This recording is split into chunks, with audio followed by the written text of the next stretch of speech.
मेरे साथ senior journalist तजज़ियाकार जनाब फ़वाद हुसैन साहब मौजूद हैं और आज बड़ा ही अहम दिन है। फ़वाद साहब, कैसे देख रहे हैं आप पाकिस्तान के पहले ऐसे कब कब कौन से मौके आए, और ख़ास तौर पे मैं तो महसूस करता हूँ कि पिछले 2 दहाइयों में शायद इतना बड़ा मोमेंट ना आया हो कि जब पूरी दुनिया की नज़रें इस्लामाबाद की तरफ हों। तो ये बात दुरुस्त है। मैं आपसे मुत्तफ़िक़ हूँगा कि बहुत सारे ऐसे मौक़े हैं जहाँ पे हमें लगा कि हमारा एक बड़ा अहम रोल है वो उभर कर सामने आ रहा है। लेकिन आज का जो ये दिन है और जिस प्रोसेस के ज़रिए हम आज यहाँ तक पहुँचे हैं, मेरा नहीं ख्याल कि कम अज़ कम हमारी जो रिसेंट हिस्ट्री है उसमें कोई भी ऐसा दिन रहा है। और वो इसलिए नहीं कि आज जो है हम दो ममालिक के दरमियान मुज़ाकरात करा रहे हैं, वो इसलिए क्योंकि एक ऐसा कॉन्फ्लिक्ट जो कि एक इलाकाई कॉन्फ्लिक्ट से बढ़कर एक आलमी कॉन्फ्लिक्ट बढ़ने की तरफ जा रहा था, उसमें उसको रोकने के लिए आपके जितने जो रवायती तौर तरीके होते हैं, यानी कभी कोई सुपर पावर है तो कभी अक़वाम मुत्तहिदा है तो कभी यूरोप है तो नेटो है, वो सारे के सारे हो गए फारिग। और एक वाहिद मुल्क है जिसने ये सारा कुछ मुमकिन बनाया। ठीक है, हमें साथ और ममालिक ने हमारा साथ दिया, लेकिन अल्टीमेटली वो जो आखिरी चंद घंटे थे जिनमें लग रहा था कि अब जो है ये मामला बिल्कुल जो है वो तबाही की तरफ जा रहा है, बहुत खतरनाक बिल्कुल उसमें पाकिस्तान का जो रोल था उसने आज ये मुमकिन बनाया। तो आज यहाँ पे द वेरी फैक्ट कि यहाँ पे ये मुज़ाकरात हो रहे हैं, ये हमारी कामयाबी हो चुकी। और ये बताइए कि आप पूरी दुनिया से जर्नलिस्ट इसी एक छत के नीचे हैं, तो आप लोगों से मिले हैं, बातचीत की है। डेफिनेटली दोनों फ्री कैन के जर्नलिस्ट भी मौजूद हैं यहाँ पे, अमेरिका और ईरानी यहाँ पर एक ही छत के तले यहाँ पर भी मौजूद हैं। उनसे गपशप में, बातचीत में क्या निकला है? जो एक बड़ा फर्क जो मैं देख रहा हूँ ना कि पाकिस्तान में पहले भी जर्नलिस्ट आते रहे। 9/11 के बाद यहाँ पे जंग हुई, अफगानिस्तान में जंग हुई, पूरा दुनिया का मीडिया इधर आया हुआ था। लेकिन इस बारी जो मैं फर्क देख रहा हूँ कि पहले जब भी आते थे तो यहाँ पे आके कोई वो मनफी पहलू ढूंढते थे। हमेशा एक तो मेन स्टोरी होती है, मेन स्टोरी के अलावा जब आपको खबर नहीं मिल रही होती तो आप बेहतर जानते हैं जर्नलिस्ट तो दौड़ता है कि मुझे कोई और स्टोरी मिल जाए।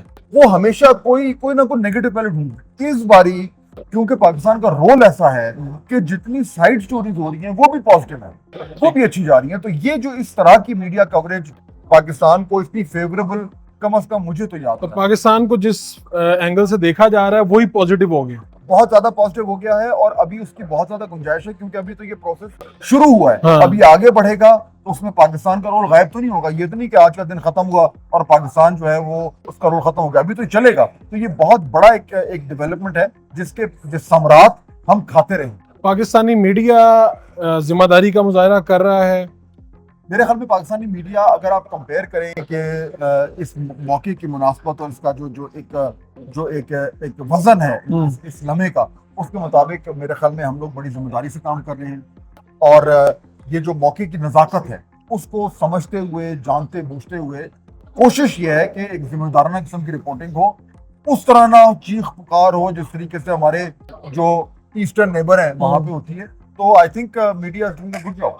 बताया जा रहा था कि जो अमेरिकी नायब सदर हैं उनके साथ भी जर्नलिस्ट आए हैं वहां से, और क्या इसी तरह ईरानी वफद के साथ भी जर्नलिस्ट उनके साथ भी आए? देखिए, एग्जैक्ट मेरे पास डिटेल्स नहीं है, लेकिन मुझे यहाँ पे सेंटर में हर तरह के लोग नजर आए, ईरानी भी नजर आए हैं, मैं मिला भी हूँ कुछ लोगों से, अमरीकी भी इधर है। तो ऑब्वियसली मीडिया टीम्स तो आई हैं, और क्यों ना है, क्योंकि इस वक्त पूरी दुनिया में एक स्टोरी है, सब जगह यहीं से। इनफैक्ट मैं तो आपको ये बताऊं कि जो बाहर से जर्नलिस्ट आए हुए हैं, मैं उनकी सोशल मीडिया देख रहा हूँ, उनके लिए ये बहुत बड़ा तुर्रा इम्तियाज है कि वो यहाँ खड़े के फोटो खींच के भेज रहे हैं कि हम इस्लामाबाद में मौजूद हैं, हम इस्लामाबाद में मौजूद हैं। तो ये उनके लिए बड़ी, उनके करियर के लिए बड़ी चीज है। मैं खुद वर्ल्ड जर्नलिस्ट कॉन्फ्रेंस में गया हूँ, तो मैंने देखा, मैं जिससे भी पूछता था कि पाकिस्तान के हवाले से कभी आपने स्टोरी की, तो मैंने देखा कभी जिसने स्टोरी निकाल के था पॉजिटिव नहीं थी।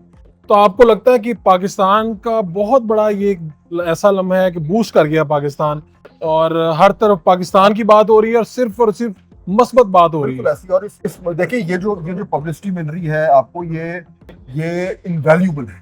अब ये हमारे ऊपर ये जिम्मेदारी बनती है कि एक तो जिस वजह से हमें पब्लिसिटी मिल रही है वो तो ये इवेंट हो रहा है और उसमें हमारा रोल सबको नजर आ रहा है, लेकिन इसके साथ साथ हम अपने आप को और कैसे प्रोजेक्ट कर सकते हैं मीडिया अटेंशन का फायदा उठाते हुए। आई थिंक ये एक गोल्डन अपॉर्चुनिटी है, एंड मुझे उम्मीद है कि इससे पाकिस्तान की जो इमेज है और बेहतर हो। और अगर ये मामला सेटल हो जाते हैं तो आपको लगता है कि ईरान से पाबंदियां खत्म हो जाएंगी और पाकिस्तान की जो तजारत या मामला वहां पर शुरू हो जाएंगे? ये कहना बड़ा मुश्किल है, लेकिन हो जाए तो बहुत जबरदस्त हो जाएगा, क्योंकि उसमें हमारे लिए, हम बुनियादी तौर पर एनर्जी डिफिशिएंट कंट्री हैं, हमें गैस की जरूरत है, हमें तेल की जरूरत है, हमें बिजली की जरूरत है। तो अगर ये सैंक्शन हट जाते हैं, IPI की गैस लाइन चल पड़ती, गैस पाइपलाइन, तो पाकिस्तान को फायदा फायदा है। तो आप डॉट्स को कनेक्ट करते हैं, आप अमेरिका में रहे हैं, जर्नलिज्म की है वहां पे, अमेरिकी नायब सदर का आना ही अपनी जगह एक खबर नहीं है कि शायद बात जो है वो किसी हतमी नतीजे तक पहुंचने वाली है या करीब है कहीं पे?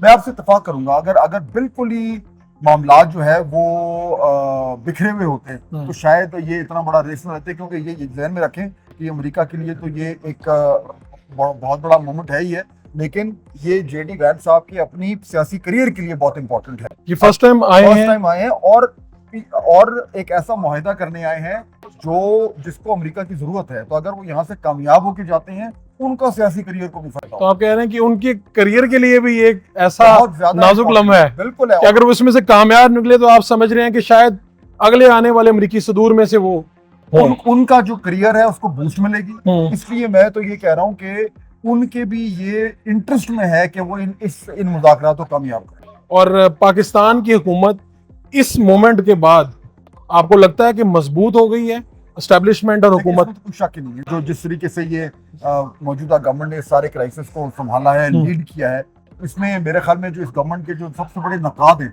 वो भी ये मान रहे हैं कि ये बहुत बड़ा फायदा इनको हुआ है, मुस्तहकम हुए हैं। अब ये इशू है, चल रहा है, उसके बाद क्या होता है we don't know, but for now absolutely इसमें कोई शक ही नहीं। बहुत शुक्रिया आपका। ठीक है।